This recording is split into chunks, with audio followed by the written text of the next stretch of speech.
Alors, j'ai compris récemment, en fait, que faire des choses chouettes, aider les gens, c'était vraiment extraordinaire, mais le faire savoir, c'était mieux.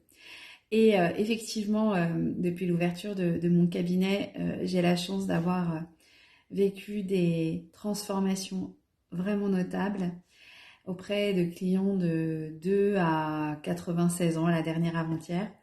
Et, euh, et je voulais vous partager ça, parce que finalement, faire des belles choses quand on n'en parle pas, forcément, on ne peut pas en faire profiter les autres. Alors, je vais vous parler de quelques types d'accompagnement que j'ai fait. Je ne peux pas tout vous dire évidemment parce que j'ai fait pas mal d'accompagnement, mais dans ceux qui sont transformationnels, j'ai surtout vu des femmes qui étaient déprimées, dépressives, qui avaient besoin voilà, de reprendre confiance en elles, de s'aimer. Et qui, après quelques séances, certaines 3 ou 4, se sont vraiment transformées. Ça, c'est une des premières belles réussites dont je suis extrêmement fière.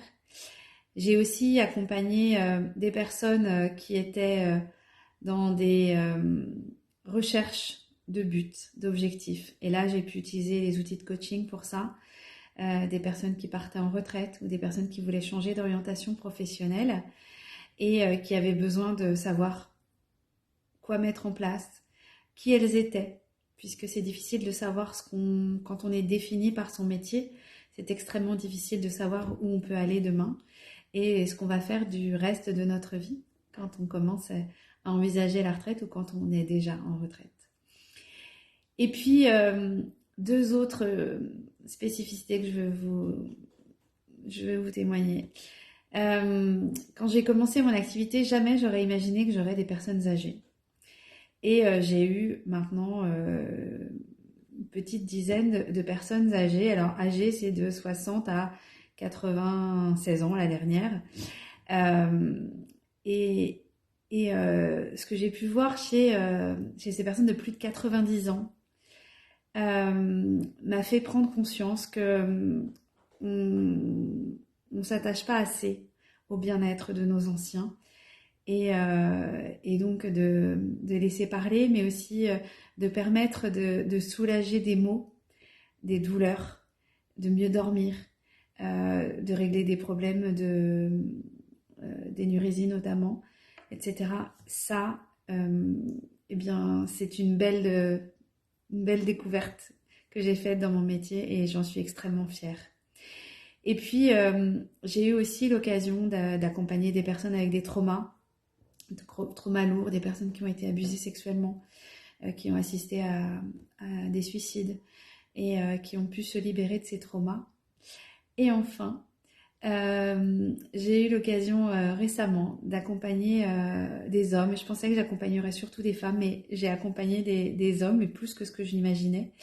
Un homme notamment en post-Covid qui était vraiment épuisé et qui n'arrivait pas à reprendre, euh, perte d'énergie.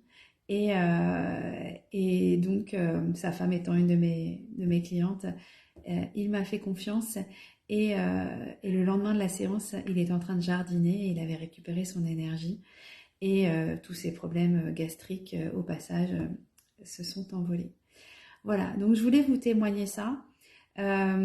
Aujourd'hui, on me demande de choisir une spécialité pour faire mon trou, pour que voilà, on mette une étiquette. Euh, je ne les ai pas encore choisies, mes spécialités, parce que je trouve ça tellement riche de pouvoir accompagner une personne qui vient me voir pour un problème de tabac et qui derrière me dit bah, j'ai aussi un problème de confiance et de pouvoir continuer dans ça et vice versa, d'accompagner des personnes âgées, mais quel bonheur de voir ces transformations et ces sourires sur les visages.